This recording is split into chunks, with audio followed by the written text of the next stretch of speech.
لو جهازك اتعرض لمشكلة فنية سواء كانت الشاشة الزرقاء أو السوداء أو مثلا حصل تجميد للكمبيوتر بتاعك أو أي أعطال فنية بصفة عامة مرتبطة بأداء نظام الويندوز على جهازك، ولنفترض ان انت واحد من المبتدئين مفيش خبرة كفاية تمكنك ان انت تقدر تتعامل مع المشكلة بنفسك وتحلها، فغالبا انت قدامك خيارين.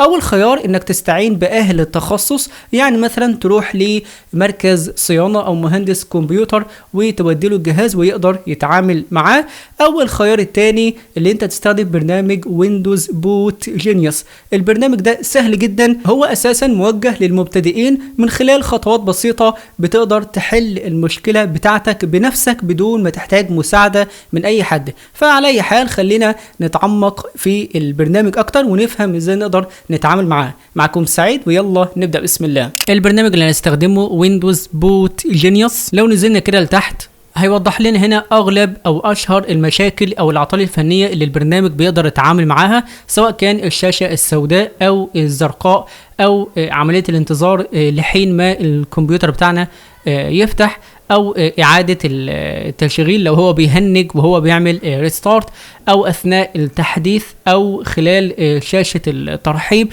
كمان احيانا ممكن الجهاز بتاعك بيطفي وبيشتغل بشكل عشوائي بدون اي سبب واضح، او كمان في حالة التجميد او الفريز لو حصل للجهاز بتاعك. على اي حال خلينا نروح بقى نطلع لفوق مرة تانية وننزل البرنامج، وبدأ التحميل، فتح يس. وهنا نقدر نغير اللغة الخاصة بالبرنامج عن طريق اعدادات التثبيت ونختار اللغة العربية.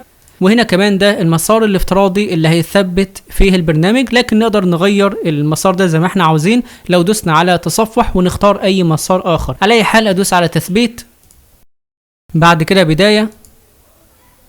طبعا المفترض يكون عندك جهازين، الجهاز الاول وده اللي فيه المشكلة او العطل الفني اللي هو مش بيفتح اساسا، والجهاز التاني اللي هو شغال بشكل طبيعي جدا، وده اللي احنا هنستخدمه علشان ننزل عليه البرنامج ونثبته ونستخدم البرنامج عليه. بعدها نحتاج نوصل فلاشة علشان نحرق البرنامج عليها، فبالتالي نقدر نبوت من خلال الفلاشة ديت على الكمبيوتر اللي فيه مشكلة او مش بيفتح معانا. فايا كان دلوقتي انا هوصل فلاشة بالكمبيوتر، بعد كده اضغط على انشاء قرص التمهيد الان، وهنا بختار نظام التشغيل اللي هو مثبت على الكمبيوتر التالف او اللي فيه عطل فني. وليكن مثلا هختار ويندوز 7 64، فعلى حسب النظام اللي موجود على الكمبيوتر التالف اللي عندك. وهنا بنختار الفلاشة، ويتأكد ان انت مختار الفلاشة مش الهارد الخارجي لو انت موصل هارد خارجي او اي جهاز تاني. فانا عندي الفلاشة هيت اللي هي مساحتها 58.6 اللي هي حوالي 60 جيجا، فاختارها. بعد كده التالي. هنا طبعا بينبهك اللي انت حاليا بتستخدم النسخة المجانية التجريبية من البرنامج. طبعا في النسخة المجانية انت بيكون متاح عندك اصلاح النظام، لكن بقية الادوات التانية طبعا في غاية الاهمية لكن متاحة فقط في النسخة المدفوعة. فبعد ما تشتري النسخة الخاصة بك بتروح تدوس على تسجيل وتدخل البيانات بتاعتك، طبعا بتوصلك على بريدك الالكتروني. وبكده تم تفعيل نسختك الخاصة بنجاح. نرجع للبرنامج مرة تانية بعد كده حسنا وندوس على التالي. هنا تنبيه مهم جدا اللي هو بيقول لك ان اي ملفات موجودة على الفلاشة هتتمسح بالكامل، فعلشان كده لو انت عندك ملفات مهمة على الفلاشة انقلها الاول او خد منها نسخة احتياطية على الكمبيوتر او على اي مكان تاني. فبدوس على متابعة وبننتظر لحد ما يتم حرق ادوات البرنامج على الفلاشة.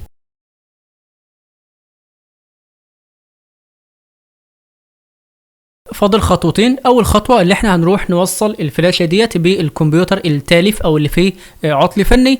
الخطوه الثانيه اللي احنا هنفتح البايوس ونحدد الفلاشه. لنفترض دلوقتي اللي انت خلاص حرقت البرنامج على الفلاشه، وعلى فكره مش هتفرق سواء اللي انت هتستخدم النسخه المجانيه من البرنامج او النسخه المدفوعه. هو كل ما في الامر اللي انت لو هتستخدم النسخه المجانيه فهو هيعمل او هيضيف لك الملفات الخاصه باداه اصلاح النظام، لكن لو انت هتستخدم النسخه النسخه المدفوعه، فهو هيعمل لك اضافه لجميع الادوات الخاصه بالبرنامج بالكامل. فايا كان بتروح بقى تاخد الفلاشه ديت وتوصلها بالكمبيوتر التالف او اللي فيه عطل فني. بعد كده بنحتاج ندخل على صفحه او قائمه البايوس، والجميل جدا ان في برنامج ويندوز بوت جينيوس هتلاقي جدول كده بيساعدك ان انت ازاي تدخل على قائمه البايوس، فبيعرض لك المفتاح او الزرار مع الشركه او الموديل الخاص بجهاز الكمبيوتر. يعني مثلا لو انت جهازك من نوع ديل، فيا اما هتستخدم زرار F12 او اسكيب على حسب اذا كان كمبيوتر مكتبي او لابتوب، وهكذا برضو بقيه الشركات او موديلات اجهزه الكمبيوتر التانية. فبتبص على الجدول وبتشوف الزرار المناسب للكمبيوتر بتاعك علشان تدخل على قائمه البايوس. بعد كده بتختار الفلاشه اللي هي بتكون تحت مسمى USB، فبتدوس عليها وبتستنى شويه لحد ما تبدا عمليه التمهيد او البوتنج من خلال الفلاشه. بعد كده البرنامج وجميع ادوات البرنامج بتظهر لك على طول. بمجرد ما واجهه البرنامج بتفتح معاك بتلاقي كده في الجنب مجموعه الادوات الخاصه بنسخه البرنامج بتاعتك، واحنا بنحتاج اول خيار او اول امر اللي هو سوليوشن سنتر، اللي هو مركز الدعم او مركز الحل. وهنا بيكون عندنا 4 خيارات. اول خيار اللي هو سمارت سيستم ريبير، تاني خيار اللي هو سيستم بوت ريبير، تالت خيار اللي هو كوماند برومبت، رابع خيار اللي هو انترنت براوزر. خلينا نبدا بالاسهل. اول حاجه اللي هو انترنت براوزر، اللي هو متصفح الانترنت اللي انت ممكن تستخدمه علشان تبحث او تدخل على اي موقع على الانترنت. اللي بعده اللي هو كوماند برومبت او اللي هو موجه الاوامر او السي ام دي، هو نفسه اللي موجود في الويندوز لو انت مثلا حابب تدخل او تنفذ مجموعه من الاكواد. الخيار اللي بعده اللي هو سيستم بوت ديفايس. الخيار اللي بعده اللي هو سيستم بوت ريبير، وده بكل بساطه بيعمل فحص لعمليه البوت او التمهيد الخاصه بجهازك، بحيث لو في اي مشكله فالبرنامج يقدر يحلها. وبصراحه انا بحبذ او بفضل اللي انت تستخدم الخيار ده، مش هتخسر حاجه، سواء لو البرنامج مثلا بعد عمليه الفحص وجد مشاكل فيقدر يحلها، او حتى لو بعد عمليه الفحص ما فيش اي مشاكل في نتائج البحث فانت ما خسرتش حاجه، بالعكس انت اطمنت اكتر على عمليه التمهيد او البوت الخاصه بجهازك. نيجي بقى للخيار المهم جدا والرئيسي اللي في كل يعني الموضوع بتاعنا، اللي هو سمارت سيستم ريبير. وسمارت يعني ذكي، يعني معناها ان البرنامج بيقدر يعمل تشخيص واكتشاف المشاكل اللي ممكن تكون موجوده في نظام الويندوز على جهازك، بحيث يقدر يتعامل معاها ويحلها. فبكل بساطه بتدوس على اوتوميتد ريبير، واوتو يعني هو تلقائي، انت مش محتاج تعمل اي خطوات يدويه، بتدوس على اوتوميتد ريبير.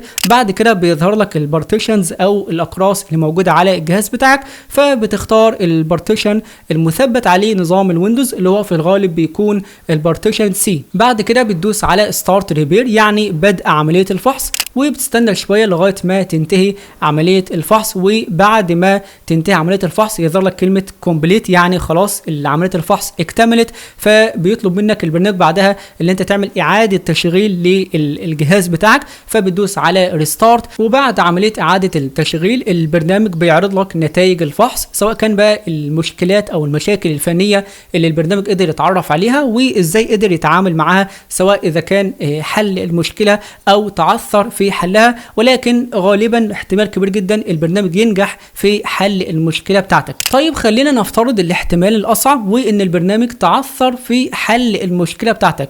لو دخلت على البرنامج ويندوز بوت جينيوس بيظهر لك سطر كده تحت فيما معناه لو البرنامج فشل في حل المشكله، فبتدوس على التواصل معنا، بيظهر لك مربع بتكتب فيه وصف مختصر للمشكله بتاعتك. وحبذا يفضل اللي انت كمان تضيف سكرينات او لقطات شاشه خاصه بالمشكله بتاعتك وتبعت لهم الفورم ده. بعد كده الدعم الفني للبرنامج بيتواصل معاك وبيكون معاك خطوه بخطوه لحد ما تقدر تحل المشكله. فانا بصراحه شايف ان البرنامج مسهل ومبسط الامور بشكل غير عادي. يعني انا لما بفكر كده يعني ما اعرفش ايه الميزات الناقصه اللي ممكن تضاف تاني في البرنامج. يعني مثلا لو انت حابب انك تحرق ادوات البرنامج على فلاشه فبتحتاج ضغطتين زر بس. لو مثلا عاوز تدخل على صفحه البوت فهو موفر لك الجدول وبتراجعه وبتدخل على البوت. لو مثلا عاوز تعمل فحص فبتدوس على اوتوميتد ريبير وبتختار البارتيشن الخاص بالويندوز وهو بيبتدي عمليه الفحص. هنفترض اسوأ الاحتمالات وان البرنامج تعثر في حل المشكله بتاعتك، فبتقدر تفتح البرنامج وتتواصل مع الدعم الفني وبيكونوا معاك خطوه بخطوه لحد ما المشكله تتحل باذن الله. وفي هنا ملحوظه مهمه جدا نسينا ننوه ليها، وان انك تقدر تتواصل مع الدعم الفني باللغه العربيه، فاظن ما فيش ابسط من كده. في كل الاحوال اعتقد لازم تجرب البرنامج، ولو البرنامج او التجربه عجبتك فاظن ان الامر يستحق ان انت تنتقل الى النسخه المدفوعه. على اي حال لو الفيديو عجبك لايك عشان المعلومات توصل لغيرك، ولو عندك اي سؤال او اي استفسار سيب لي تعليق تحت الفيديو. سلام.